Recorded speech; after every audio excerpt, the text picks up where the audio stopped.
안녕하세요. 대법무관입니다. 2023년 제12회 변호사 시험 민사법 선택한 기출문제 풀이입니다. 문 7. 자, 또 기억, 니은, 디귿형 문제죠? 문제 읽기 전에 먼저 동그라미 1번부터 5번까지 보라고 몇 번이고 말씀드렸습니다. 동그라미 보면 기억 옳은 질문이죠? 그러면 정답은 1, 2, 3, 5 중에 고르시면 됩니다. 그래서 우리는 기억부터 보면 된다 안 된다? 자, 시험 떨어지고 싶으면 기억부터 보라고 했습니다. 우리는 문제 보고 바로 니은부터 보면 됩니다. 문제 봅시다. 갑은 을로부터 어쩌고저쩌고 했어. 자, 돈 빌리면서 그 엑스토지에 저당권 설정해줬다. 그리고 Y는 건물이다. 엑스토지에 저당권 설정했고 Y는 그 위에 있는 건물이다. 그렇죠? 엑스토지 Y 건물입니다. 자, 갑이 엑스토지와 미등기 Y 건물을 함께 매수하면서 자, 이것만 보더라도 답 느낌 맞죠? 법정 지상권 안 생깁니다. 법정 지상권 성립한다는 거 틀리는 지문이에요. 그래서 우리는 1, 2, 3, 5 중에서 니은이 없는 걸 고르면 1번과 3번입니다. 1번, 3번 중에 답을 고르시면 돼요. 디귿 지문 봅시다. 을에 저당권 실행에 따른 경매로 인해서 엑스토지 소유권이 병에게 이종되고 일단 여기까지 봅시다. 그럼 엑스토지, Y 건물 그리고 저당권이 있었는데 저당권이 실행돼가지고 토지 소유권이 병에게 갔다. 토지 소유자가 갑에서 병으로 바뀌었죠? 그렇죠? 그리고 Y 건물은 그 병소유 건물 그 병소유 토지 위에 있는 건물이기 때문에 갑소유죠. Y 건물은 갑소유죠. Y 건물이 이제 갑소유고 또 그 엑스토지는 그 병소유이기 때문에 병이 갑을 상대로 철거를 구할 수 있을 것 같습니다. 일단 여기까지 봤을 때. 하지만 그렇게 못 구하죠. 왜죠? 왜 못 구하죠? 갑은 지상권이기 때문에 토지에 관해서 지상권을 가진 사람입니다. 왜 지상권이 있죠? 법정 지상권이 생겼으니까. 법정 지상권. 조문 366조 읽어봅시다.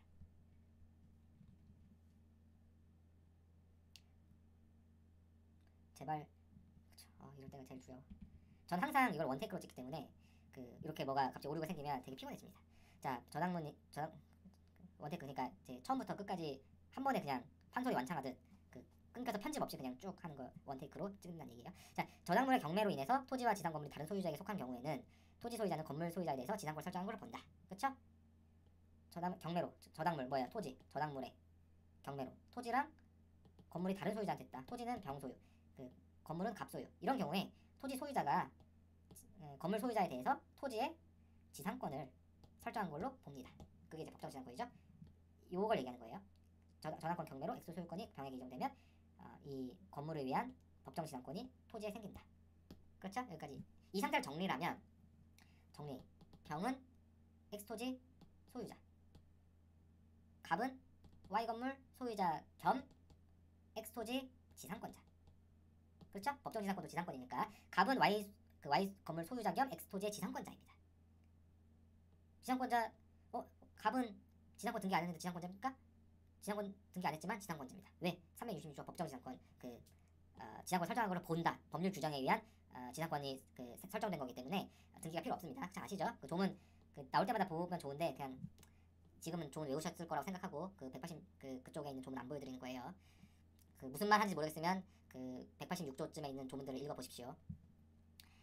자, 지문 계속 읽어봅시다. 그 후 갑이 자기 소유인 Y 건물을 정에게 양도하면서 법정 지상권도 같이 양도한 경우, 자, 갑이 Y 건물 소유자 겸 X 건물 지상권자니까 건물을 양도하면서 건물을 위한 지상권도 함께 양도할 수 있죠.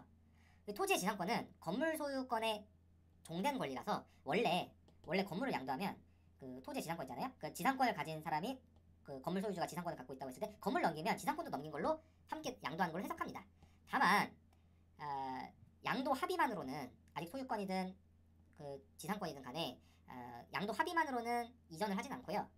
등기까지 해야지만 이전됩니다. 그러니까 소유권 이전 등기를 해야지 소유권이 이전되고요. 지상권 이전 등기를 해야지만 지상권이 이전됩니다. 그러니까 사안에서 갑이 정한테 건물을 팔았다고 했잖아요. 갑이 정한테 건물을 팔 때 건물에 관한 소유권 이전 등기 그리고 토지에 관한 지상권 이전 등기가 정한테 이루어져야지만 정은 법정 지상권을 취득합니다.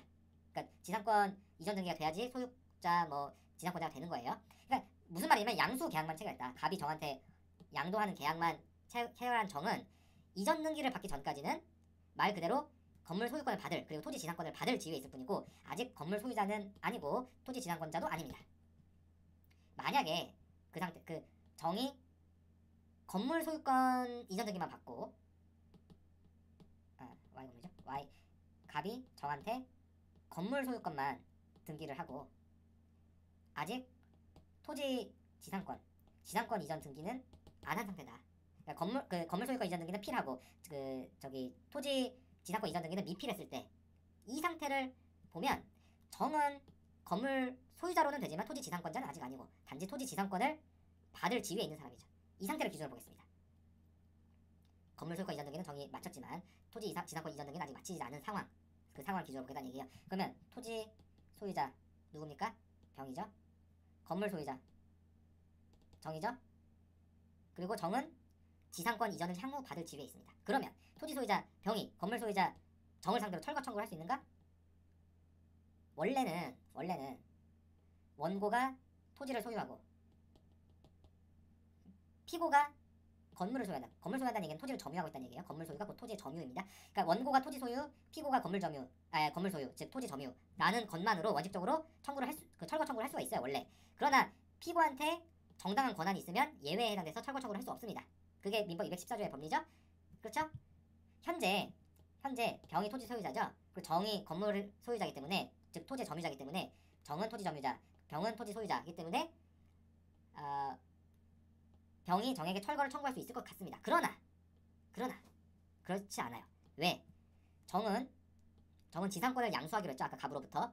그러니까 정은 지상권 이전 등기를 받을 지상권 이전 등기를 받을 지위에 있기 때문에 비록 아직 현 단계에서 정이 지상권자는 아니더라도 지상권 이전을 받을 지위에 있는 사람이기 때문에 그 지상권 받을 사람 상대로 철거를 청구한 거는 시인 측에 반한다. 이게 대법원 판례예요. 그러니까 그 정한테 이 청구 들어오는 건 철거 청구하는 것은 시인 측에 반하기 때문에 정이 계속 철거 안 한 채 건물을 소유하고 버틴길 건물 소유할 즉 토지를 점유하고 있을 그럴 정당한 권한이 있다는 겁니다. 대법원 판례입니다. 디귿집은 마저 보겠습니다. 정이 지상권에 대한 등기를 하지 않았다고 하더라도 즉 정은 지상권 이전 등기 미필자 지상권을 받을 지위에 있는 사람이라고 하더라도 병이 정을 상대로 철거를 구할 수는 없다. 그쵸? 아주 정확한 설명입니다. 그러니까 정은 비록 지상권을 취득하진 못했지만 갑이 이미 취득한 지상권을 양수한 사람 토지 소유자 병이 지상권을 취득할 지위에 있는 정을 상대로 철거 청구하는 것은 시의 측에 위반된다. 정은 소송에서 피고가 되면 시의 측을 근거로 정당한 권한이 있다고 주장할 수 있는 거죠. 항변이 됩니다. 항변. 소송법 아직 모르시면 그냥 항변 그 얘기는 그냥 한 귀로 듣고 한 귀로 흘리시면 됩니다. 나중에 소송법 배우시면 이해를 잘 하실 수 있을 거예요. 자, 어쨌든 디귿은 옳은 질문이므로 정답은 3번이 됩니다. 실전에서는 바로 다음 문제로 넘어가겠지만 해설이니까 나머지 다 설명드리겠습니다. 디귿 지문. 옳은 지문입니다. 토지의 저당권이 설정된 당시 갑에 의해서 건축 중이던 건물 종류가 외형상 예상할 수 있는 정도까지 건축이 진정됐고 그 후에 저당권 실행에서 매각대가 될 때까지 독립한 부동산에서 건물의 요건을 갖추었다면 법정 지상권이 성립한다? 맞습니다. 원래 저당권 설정 당시에 토지와 건물이 동일인 소유해야지 저당권 설정할 당시에 토지 건물이 동일인 소유해야지 법정 지상권이 성립하긴 하잖아요. 그러면 우리 설정 당시에 꼭 토지와 건물이 꼭 별개의 부동산이어야 하는가?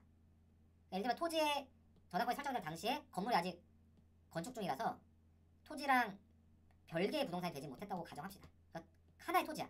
원래 건물이랑 토지는 원래 별개의 부동산이잖아요. 그 부동산이 하나 부동산이 총 2개 있는 거잖아요, 원래. 근데 아직 건축 중이라서 이제 건물이 독립한 요건을 갖추지 못하고 그 토지에 부착되어 있는 그런 경우에는 독립한 건물이 못 되는 경우는 그냥 하나의 토지 전체 하나의 부동산이 됩니다. 하나의 부동산으로 봐요. 그러니까 독립된 건물이 아닌 경우에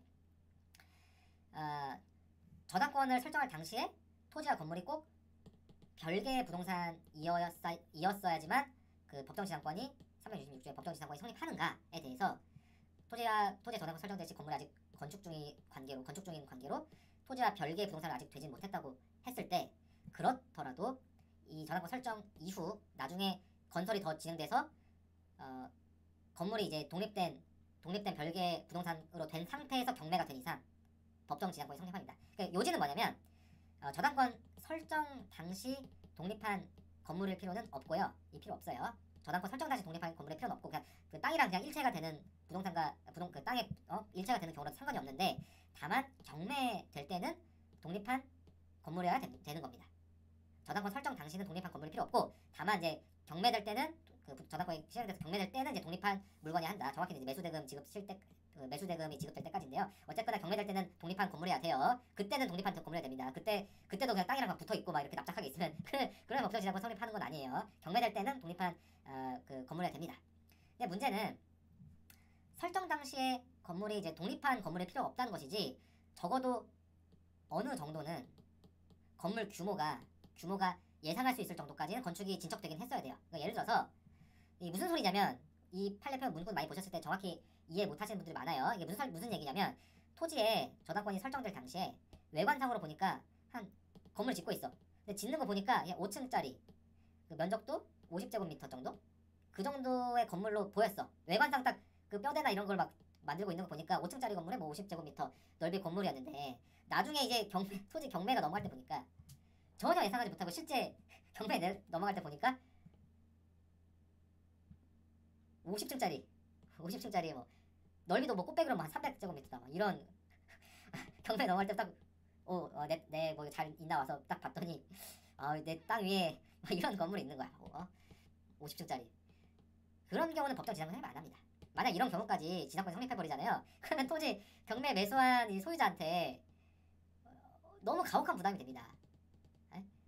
그러니까 그래서 저당권이 설정될 당시에, 저당권 설정 당시에 건축적인 그 건물의 규모가 외형상 예상할 수 있는 정도, 건물의 규모가 설정 당시에 외형상 예상할 수 있는 정도까지는 진전이 됐을 걸, 이런 요건이 필요하다는 거예요. 이해되시죠? 결론적으로 설정 당시 독립한 건물의 필요는 없지만 규모를 예상할 수 있는 정도는 돼야 된다. 그리고 경매 시점에는 독립한 건물이어야 된다. 이겁니다. 한마디로 설정 당시 독립한 건물의 필요는 없지만 규모는 예상 수준이어야 되고, 경매 당시 이제 경매 당시 매수대금 지급 시에는 독립한 건물이어야 한다는 거예요. 이해되시죠? 어쨌든 기억은 정확한 설명. 아까 니은 제가 아까 보다 말씀드렸는데 함께 매수했으니까 이제 법정 지상 성립 안 한다고 해서 니은 틀리다고 말씀드렸는데, 좀 정확히 좀 제대로 길게 설명드릴게요. 니은 이제 갑이 토지랑 미등기 건물 함께 매수하면서 토지만 이전등기 맞췄다는 얘기잖아요. 그 상태에서 저당권 설정하게 되면 자, 갑이 X토지와 Y 건물을 매수했는데 X토지만 등기받았으니까 저당권 설정할 당시 X토지 소유자 누구예요? X토지 소유자는 갑이에요. Y 건물 소유자 누구예요? 갑이 아닙니다. 왜?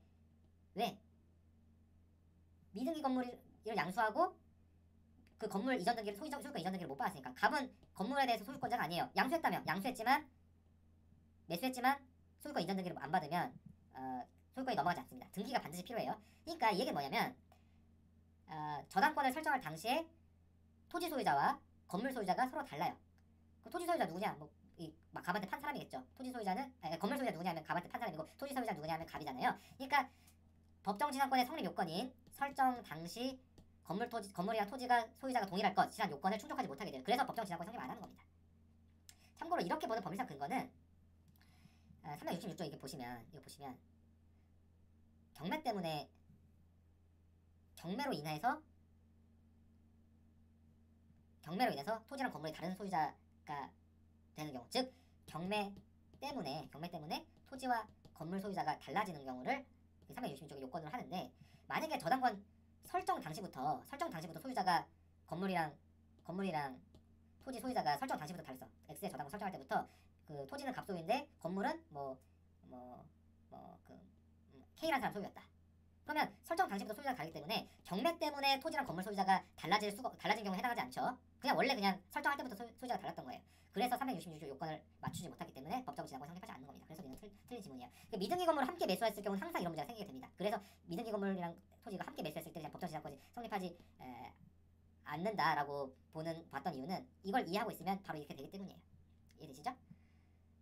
우리가 장기를 두잖아요. 장기를 두면 어떤 수가 나오면 어떤 수를 해야 되는 것이 그냥 이제 국룰 외우라고 하는데, 외워서 하는데 사실 외워서 하는 게 맞거든요. 장기나 이런 것도 굉장히 외워서 하는 게 많은데, 이제 어떤 수가 났을 때 어떻게 대응을 해야 되는 게 이제 거의 정해진 게 있는데, 그게 왜 이 수를 두면 왜 저 수를 둬야 되냐? 이 수를 두면 이게 이렇게 돼서 차가 먹히게 되고, 그다음에 이제 양방에 걸리게 되니까 외통수에 걸리기 때문에 그걸 막기 위해서 이렇게 한다라는 걸 우리가 그 학습해서 알잖아요. 그겁니다. 그러니까 X토지와 Y건을 함께 매수해서 했다면 이런 경우는 법정에서 성립하지 않는다. 이렇게 바로 가는데, 이거는 이제 우리가 이 과정에 대한 프로세스를 알고 있기 때문에 이렇게 바로 가는 거죠. 그러니까 이제 공부를 많이 하면 이것만 보고 바로 이제 나오는 이유가 이걸 다 이해하고 있기 때문에 나오는 겁니다.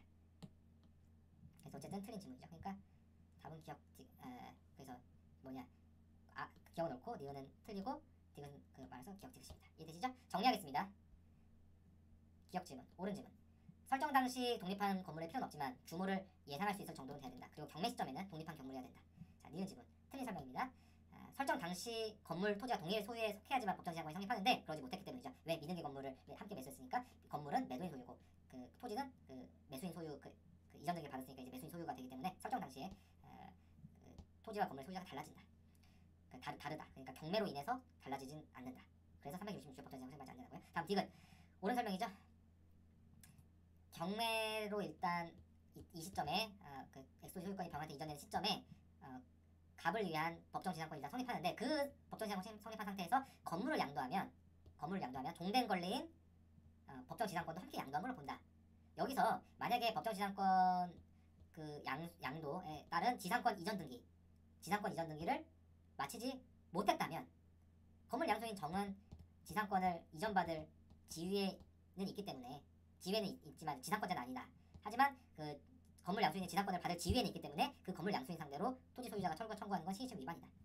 이상으로 민사법 7번 해설을 마치겠습니다. 다음은 공법 8번 해설하도록 하겠습니다.